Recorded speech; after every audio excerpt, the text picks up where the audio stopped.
All right, it is now 7 p.m., so let's get started. Welcome everyone to our second ongoing webinar series for federal employees and retirees. My name is Quinn Ackerman. I'm one of the co-founders here at Parco, as well as our director of marketing. It's great seeing so many new faces on tonight, as well as some familiar ones. Love to see the people who are on week after week, absorbing as much information as they possibly can. So shout out to you guys, because you know these first few slides are always the same as we introduce ourselves. For those of you who are new, we are Parco. It stands for Pensioned Americans Retirement Company, and we are a financial services firm exclusively focused on retirement planning for federal employees and retirees. So whether you're just starting out your career, you're trying to get a lay of the land, figuring out how to set up your benefits, you're near retirement, know you're going to be filling out retirement paperwork soon, maybe you're in retirement trying to figure out how to handle the things that come with that, and everywhere in between, you guys are exclusively the people that we work with. And our goal is to be a holistic one-stop shop, an all-in-one planning solution to fit your needs. So as you guys are used to, if you want a mortgage refinance, you have to talk to someone, and then someone else does your taxes. And then maybe you have a financial advisor, and then maybe you think that you want to look into different insurance options, and you have to talk to 50 different people to achieve 50 different things. We're looking to change that, especially through the lens of feds. You guys have unique benefits. You have unique strategies that others don't. And so we want to help you with each aspect of your lives to put together a financial plan that makes the most sense for you. And so those are the types of services that we offer. And we like to say, while most people probably won't need us for everything, every Fed will be able to use us for something. So that's a little bit about who we are and what we do here at Parco. Now, a few ground rules before we get started. Our goal with these presentations is to keep them to roughly 30 minutes. We definitely want to go more in depth on a topic, and we pick one topic every 2 weeks. At the same time, we want to keep these presentations digestible, and that's why we try to keep them under 30 minutes. And because of that, you are definitely going to have questions that don't get covered. You can ask these questions in the window, and also we encourage you to reach out to us. These are the types of things we help feds with every single day. So schedule a time to talk to us. We'll help you figure out the nuances of your unique situation and how these things will apply to you. But if you've got that burning question, you need it answered immediately. My colleagues John and Danny will be in the question and answer section of this presentation this evening, and we'll help you answer those. So thank you, boys, both, for being on this evening. Also, be on the lookout for a survey email. We want to know how we did, always looking for ways to improve, so please be candid. And most importantly, we're looking for feedback on future presentations. So if there are things that you guys want to see covered that you aren't seeing covered, particularly as it applies to feds and what they need to think about, let us know. A ton of the presentations we've done this year have been from super awesome ideas that you guys have had. So don't be shy there either. Now, let's get into tonight's presentation. Federal retirement strategies that HR can't share. We really wanted to cover this because oftentimes federal HR is prohibited and prevented from giving specific strategy as it applies to the individual. They're only allowed to go so far with what they're allowed to tell you and what they can't help you with. So we're looking to take things a step further and really get into the nitty-gritty of some of these federal retirement strategies. So we're going to start with annual leave this evening. Talk about some sick leave for a second. The 10% booster. Some of the things you're going to want to think about if you are considering pursuing the booster. Some unconventional Social Security wisdom that we find is very applicable to feds as compared to the rest of the American population. And then one of our biggest things, net to net versus gross to gross. Anyone who has talked to us individually knows how adamant we are about comparing net to net numbers, and we're going to show you guys the importance of that this evening. And then finally, we're going to talk just briefly about the federal retirement process itself. So getting into it, let's first look at some annual leave strategy. So there are two common schools of thought. Hey, I'm going to sell back as much as I can and get it and get cash when I retire, or actually I'm going to use as much as I can and stop going to work, burn as much of it as possible and retire with zero. So let's take a look at that and get into the numbers into both of those strategies to help determine which one is actually more efficient. So to start, let's take Barry and Sally. We're wanting to compare apples to apples here. So both of these folks have the same high 3, and both of them are retirement eligible. Now, the difference here is that Barry is going to burn his annual leave while Sally is going to sell it. What's the same about both of these folks is that their last day of work is going to be on the 31st of March, and this example uses 2020 of last year. So both of them stop going to work on the 31st of March. However, Barry's going to burn his annual leave. So his official retirement date is going to be the 30th of April, whereas Sally's selling it back. So her last day of work is also going to be her retirement date. So she's technically retiring a month earlier. Now let's play out what this looks like a little bit. Well, Barry, who burns it, is going to earn his entire monthly salary while he uses that annual leave. It's going to be roughly $5,000. Sally's selling it back. So she's not earning any wages because she's retired, but she is getting the cash value of that annual leave, which is the same. Now, it's not exactly the same because the IRS withholds this more than your wages for taxes, but any over withholdings get refunded to you the following tax season. So for simplicity's sake, these two numbers are the same. Here's where things start to differ. Because Sally technically retired 1 month earlier, her first pension check starts 1 month earlier. So even though they're both getting roughly the same amount of value from their annual leave, because Sally's retired 1 month earlier, she collects one extra pension check. Let me just plug my computer in real quick. It'll be a bummer if it died on me in the middle of this presentation. So the thing to take away here is that by selling back your annual leave, you are actually able to collect more pension checks by doing so. So when you look at the numbers here, definitely sell back your annual leave if you can. The other reason that this is going to be really useful is that you'll be subject to the interim period. It's a period of time when you first retire where you won't be receiving your true pension check.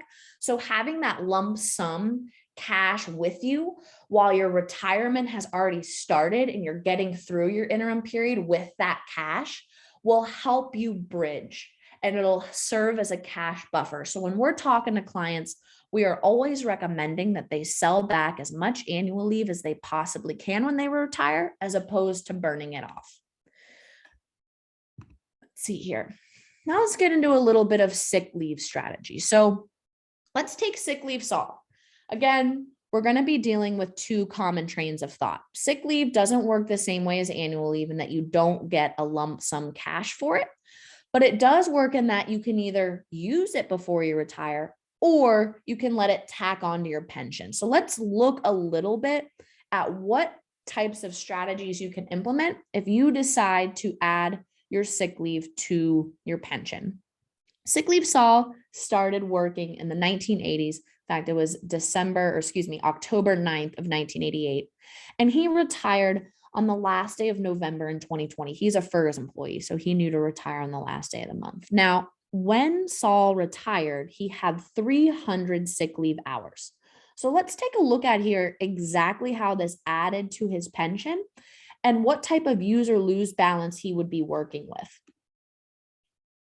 So we've got Saul. We converted his years of service into months because you get credit for each full month of service that you work. So Saul worked for 360 months, and we know he has 300 hours. Now, the first thing we're going to want to do if we're going to tack this sick leave onto his pension is to first round off his first working month. Because he was hired on the 9th, and we know he's supposed to retire on the last day of the month, that means he has some hanging days. Because if a Saul working month goes from the 9th of 1 month to the 8th of the next, but he retires on the 30th or the 31st, there's some hanging days there that he's not going to get credit for. So what we can do is use sick leave to round off his first working month. It'll look like he was hired on the 1st. So when he retires on the last day of the month,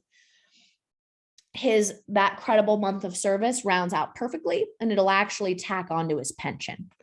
So when you look at the sick leave table from OPM, you'll definitely want to do so or talk to us. This is exactly what we help clients do every single day, is to figure out exactly how many hours of sick leave he first needs to round off that first working month. For him, it's 53 hours. So we're going to take 53 hours from his 300, and that is going to tack on an extra month of service. So now Saul has 361 months of service. What we can do from here is add additional whole month chunks of sick leave to his pension. This is roughly going to be every 174 hours. The sick leave table is not exact. Sometimes you will see it's 173. So again, all the more reason to refer to OPM sick leave table. For those of you who've seen it, it is somewhat of a nightmare to look at. All the more reason to talk to us so we can help you figure out your number. So what we're going to do, we're going to take 174 hours from that 247, and we're going to tack that onto his pension. So Saul will technically have 362 months of service when he retires. Now, what'll be helpful for him is if he talked to us before he retired, because then he would know exactly how much use or lose sick leave he has. And for Saul, that's 73.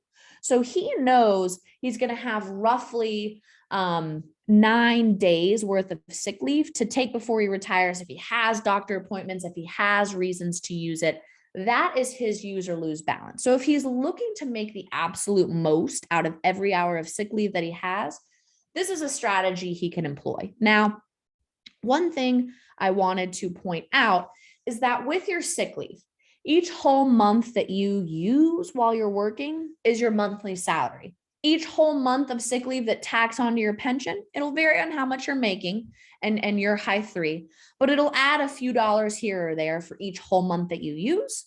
So what we often recommend is if you have reasons to use your sick leave, definitely do it. Whereas with your annual leave, preserve it. Sell back as much as you can for cash. Now, we run into a lot of folks with thousands of hours of sick leave who say there's no way I do not have enough valid reasons for thousands of hours of sick leave. That's when we implement the chart that you've seen before. Okay, knowing that, how do we make the most out of every single hour that you have? These are the types of things we're helping clients with, not just the type of strategy, but what your actual numbers are. So moving on, let's talk about this 10% FERS pension booster. This applies to folks who retire after age 62 with over 20 years of service. It doesn't actually technically have a name. We've kind of coined this term pension booster, but that's exactly what it is. Your pension is calculated with a 1% constant, usually in the multiplication. If you retire after age 62 in 20 years, what you'll see that formula turn into is 1.1%. That's where you're getting that 10% boost. And that's why we're referring to it as the booster here. Now, what we're going to do is we're going to take a look at Federal Frank. Things become interesting the closer you get to age 62. So one of the things we're usually helping clients with is, particularly those who are fully retirement eligible, do I take the first supplement up until age 62, or do I hold out until age 62 and take the booster? Well, this is going to be heavily dependent on how close in age you are to age 62. So let's take Federal Frank. He's 61 and a half years old. His high three is roughly $60,000. He would be making a $1,600 benefit from Social Security at age 62. This is important. They'll use this number in the first supplement. And he's got 33 years of service. And we're estimating, just for the purpose of this calculation, that he is going to live until 83 years old. So Frank's decision here is, do I retire now at 61 and a half, or do I wait until age 62? So let's play it out. Let's say he retires now. We've got his date of birth, his retirement date, his credible years of service, and his mortality. So when we take his annual pension and the sum of all his months retired, over those 257 months, he will have collected over $424,000. Now, if he waits that extra 6 months So yeah, he's got a little bit more time on his pension, but more importantly, now he's over the age of 62, even though he'll have less months collected, he, over the course of his retirement, will have almost $40,000 more in pension payments because he's getting that 10% booster. This is no small difference. So if you're one of those folks who is close to the age of 62, you are probably going to want to stick it out until 62 if you can. The 10% booster is no small thing. And over the life of your retirement, it is going to make a difference. We say that with a caveat. We have worked with folks before who say, I do not care how much more money I make. I want to leave right now. And we've helped them retire anyway. We worked with one client, I think he was 61 and 8 months old, called us and he said, I need to retire by the end of the month. And he had well over 20 years of service. And we were like, Mr. Client, if you can, you really should hold on to age 62. You're going to get this 10% booster. And he said, if one other person tells me to keep working, I am going to hang up this phone right now. And we were like, fair enough. No worries. We'll get you retired by the end of the month. But this is an important thing to keep in mind, especially for you folks who maybe are at your MRA and are fully retirement eligible. You can instead collect the first supplement up until age 62. It'll be important to keep this thought in the back of your mind, though, because you get the most value out of your first supplement by collecting it for the most number of months that you can. So someone who retires at 56 and gets 6 years worth of first supplement payments has benefited a lot more financially than someone who retires at 60 and gets 2 years of first supplement payments. So something to keep in mind is that the closer you get to age 62, the more valuable it will be to hold out until age 62 and instead collect that 10% booster that over the course of your retirement will equate to more money. So let's talk about a little discussed concept about the break-even point of Social Security, but even more than that, some unconventional wisdom that goes along with it. So one thing that a lot of people don't realize about Social Security is that it is not taxed the same as your other assets. So regardless, no matter how much money you're making, at least 15% of your Social Security is coming to you tax-free. It is totally not taxable. Now,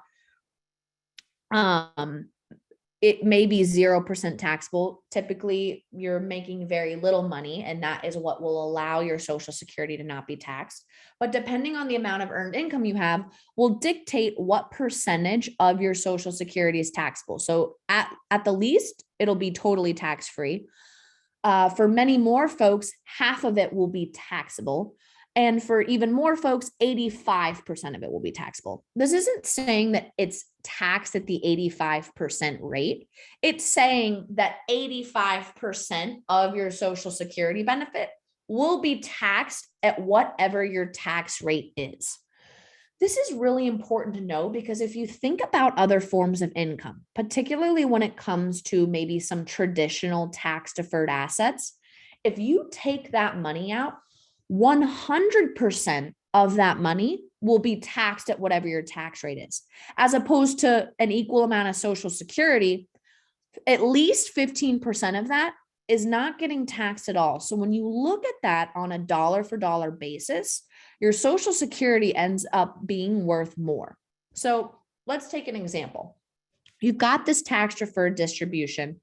The amount you withdrew from your account was $1,000, but it's tax deferred. You're paying taxes on it. So when you take out that $1,000, $200 goes to Uncle Sam, $800 goes to the bank.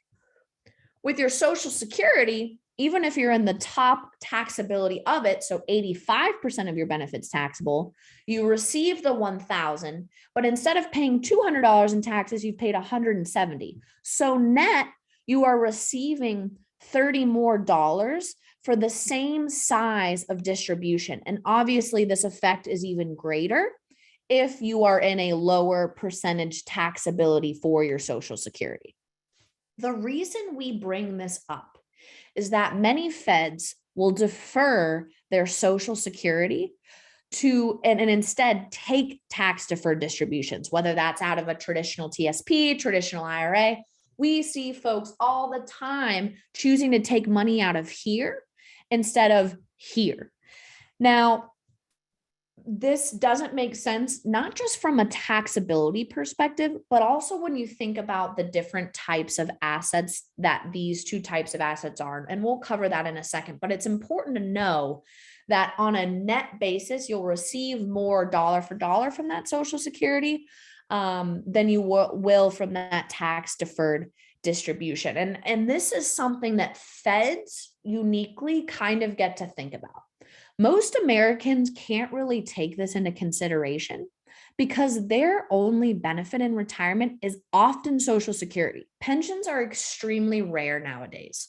So for someone who is exclusively living off of their Social Security, yeah, they have to defer it as long as they can to get that benefit to be as big as it can, because that's what they're living off of. So what you'll find is, sure, these other Americans are deferring their Social Security, but what they're also doing is working. They're working up until the point that that Social Security benefit is big enough to live off of.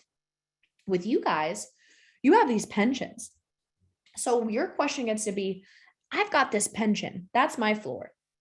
What type of asset makes the most sense to supplement my lifestyle in retirement? And so if you're thinking about Social Security versus a tax deferred asset, most likely you're going to want to preserve. I'll get to that side in a second. Let me just go to this one. That Social Security, you're going to want to preserve those tax deferred assets, maybe your savings assets, and take that Social Security instead. And a big part of the reason is, your savings are liquid. You can use it for a rainy day. You get your Social Security benefit once a month, every month for the rest of your life. If something hits the fan and you need to take out a big lump sum at once, you're not going to be able to use your Social Security to do that. So you're most likely not going to want to drain a really liquid asset to preserve one that's a monthly benefit. Also, you're giving yourself more flexibility by taking that Social Security. If you preserve your TSP, your IRAs, any sort of brokerage accounts you have instead, those serve way better as a legacy planning tool or even as a lump sum asset.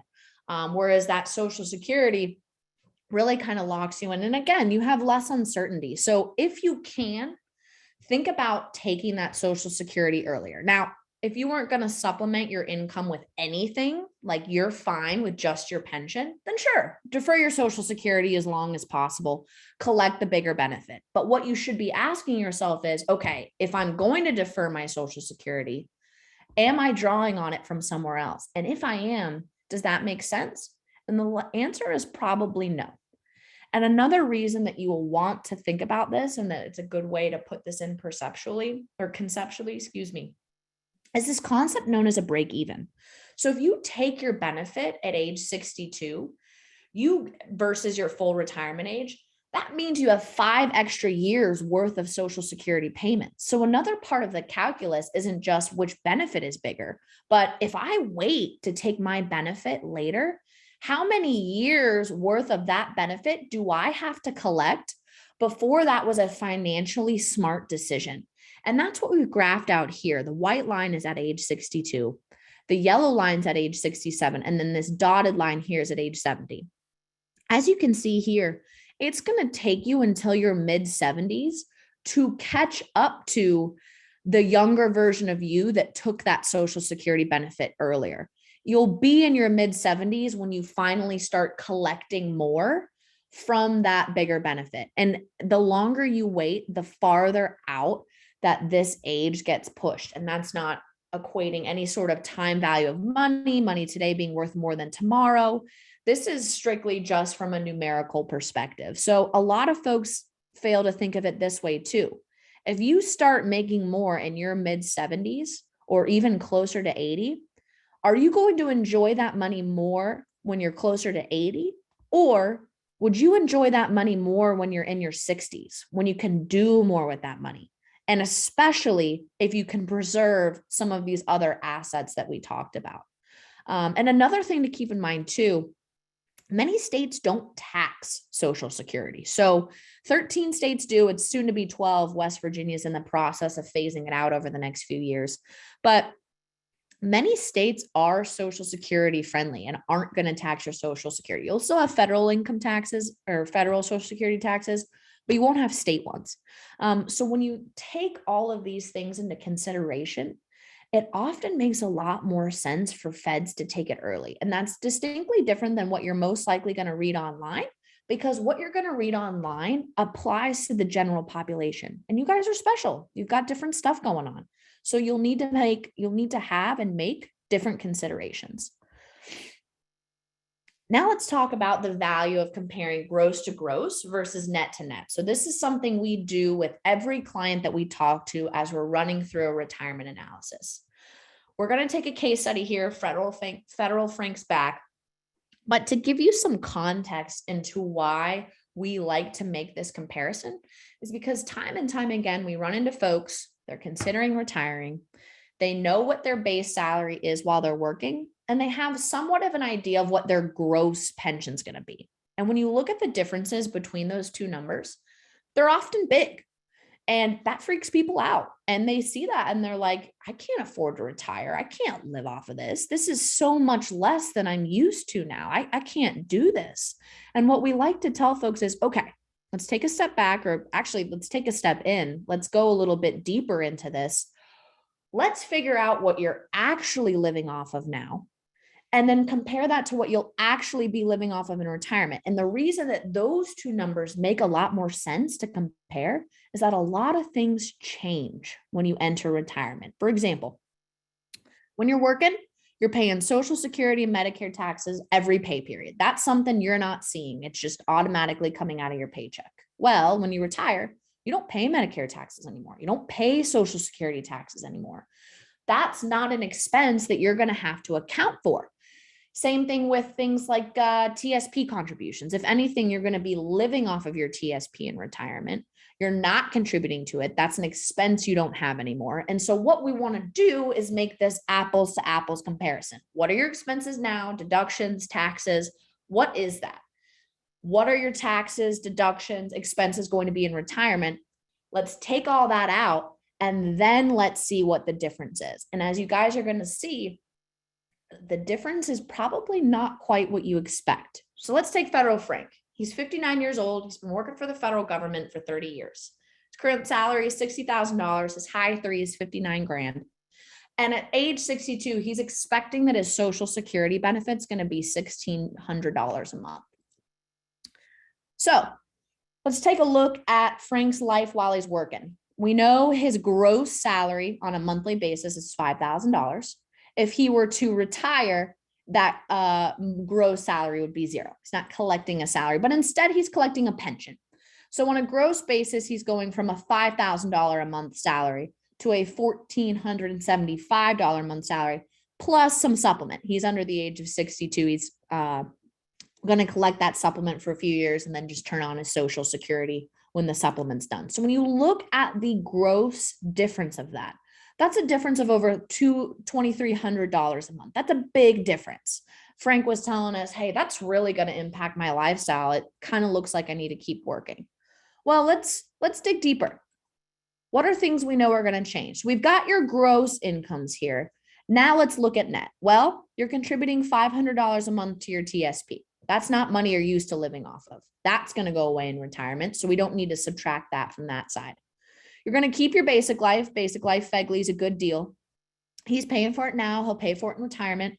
Happy with his basic life. So that's an expense to continue. But after talking to us, he realized that the cost of his Fegley option B is going to increase so astronomically in his later years that he's going to be forced to drop it. He had no idea that it was eventually going to cost him thousands of dollars a month. So instead of continuing to pay for something he knows he's going to have to drop, he gets rid of it. So now he doesn't have $130 a month coming out from his option B. Another thing is that because he's earning a lot more while he's working, his income taxes are a lot higher. He's in a higher tax bracket. So while he's used to about $900 a month coming out from his income taxes now, when he retires, he'll be in a lower tax bracket. So not nearly as much as getting eaten up by taxes. And you see that here. He's got roughly $350 a month coming out for income taxes instead. Same thing with some other taxes, Social Security taxes. He's paying that now, but we know that goes away. Same thing with Medicare, paying that now, but that goes away. That's another expense he does not need to worry about in retirement. Last one would be his federal health care. Federal health care is a fantastic deal. FEHB, for those of you folks who have TRICARE is a great benefit as well. But for those of you that are strictly federal civilians, FEHB, no matter what plan you have, fantastic benefit. Talk to us about it individually if you're curious. He is definitely, and we absolutely recommend that he keeps his federal health care in retirement. So that's another expense that he knows will stay the same. When we take out all his deductions and taxes while working, and we compare it to all his deductions and taxes in retirement, the difference that we see is significantly smaller. So what he's actually used to living off of now is $2,700 a month.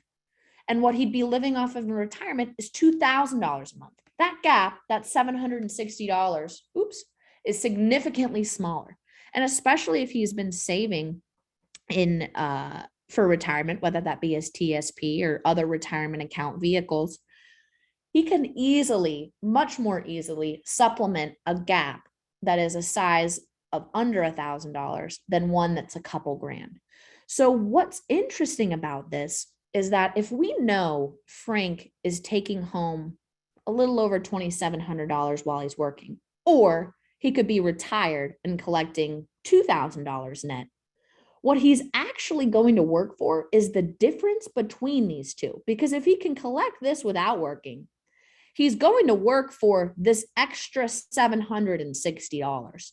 So $760 a month is what Frank's going to work for. And if you change that number into an hourly one, you will find that Frank is effectively going to work for $4.37 an hour. Now, this number hits people in different ways. Some people absolutely love what they're doing. They get a lot of value from it. Their social circles are at work.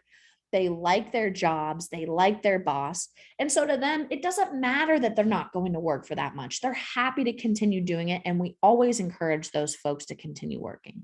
But for those of you on tonight who are feeling beaten down or tired with your job, or you're ready to go for whatever reason that may be, what you're effectively going to work for is something to take into account. Because if that number is not high enough for you to be worth it, that could be a good indicator that you need to retire. Now, it's not the only indicator for sure. There's a lot more that plays into it. So I wouldn't only account for this. But when we're talking to clients, this is definitely a number that we bring up and that we like to compare to the other aspects and things that these people have going on in their lives to help them figure out when retirement makes the most sense for them. And as we're doing that, some folks are saying, you know what? Yep, it's time to retire. I'm ready to go. So if they pursue this on their own, things get a little bit tricky. And the reason is that a lot of these components play off of each other. You'll need to determine your retirement goals. And once you know what those goals are, you're going to want to optimize your benefits to be able to best or most efficiently achieve those goals. And then, of course, with that comes financial planning. And then, of course, with that is choosing the best day of the year to retire. And then, of course, what comes with that is calculating your net to net comparison, making sure it's doable, and then calling HR. What becomes really frustrating is if any one of these things change, it can cause you to have to go back and do the whole thing over again. Let's say your goals are different. Well, now you're going to want to optimize your benefits differently. Or you know you need to stick around for an extra 6 months, more so than you thought, just to see one last project through. Whatever these things are, they often play into one another. So having to redo this 50 times kind of sucks. And then what also sucks on top of that is, let's say you've got this whole top part figured out. Well, that's only half the battle. You're then going to need to request your retirement paperwork from OPM. They're going to ask you to complete it with OPM or HR. They're going to say, hey, make sure you schedule and conduct your exit interview 6 months in advance. By the way, there's a 3-month wait. So hope that doesn't impact your plan. And then hopefully, assuming everything on this chart goes well, you're able to retire on your respected date in the way that you wanted to. You can go this route, absolutely. Or you can talk to us. We can help you figure out all of these things, play your goals off one another, optimize those benefits, create a financial plan, and help you fill out the retirement paperwork. And all you have to do is focus on retiring. Now, of course, please explore all of these resources that are available to you. Absolutely want you to do so. There's tons of folks who do their retirement paperwork with us, but still get on calls with HR just to make sure they're not missing anything. Definitely explore all of those things. But do know that you do not have to. The only thing standing between you and retirement are 8 pages of retirement paperwork, assuming that you've strategized your benefits the right way. So if you're ready to go and you want help strategizing your benefits and you want to get this paperwork done and sent in, we can help you do so. Here's some of the sources we've used for our presentation this evening. If anyone wants a copy of this to look into some of these, just let us know. We're happy to send them your way. We've also got some upcoming webinars. So if you found tonight's conversation or tonight's presentation useful, we actually have another one coming up next week. We couldn't fit all of these strategies into one presentation, so we're breaking them up into 2. Next week will be part 2, more retirement strategies that HR can't share. We're then going to talk about military buybacks, some disability retirement. There's going to be a mortgage refi one. There's going to be one about taxes. This list here is kind of subject to change. But this one for sure, I'd focus on this one here. This one for sure will be next week. So if anything I've said tonight has brought up some questions or things you want more information on, reach out to us. You can email us, info@goparco.com. You can call us 833-GO-PARCO. You can also visit our website, goparco.com. This presentation will be uploaded in our webinar portal by this weekend. I forgot to include the slide that has the QR code for it, but all you have to do, go to goparco.com. You'll see the webinar login tab. Click that. If you haven't signed up yet, we've got a bunch of people subscribed, but if you haven't, all you need is your email. It's totally free. And then you'll have access to our portal and you can watch any of these videos whenever you would like. So we're going to stick around as long as people have questions, send them to us in the chat window. We respect people's privacy, so we will not be sharing these questions with others, but we will privately answer your questions in the chat. Hope everyone found tonight's presentation useful and informative. If you've got questions, we'll be talking to you shortly. And if not, we hope you have a lovely Wednesday.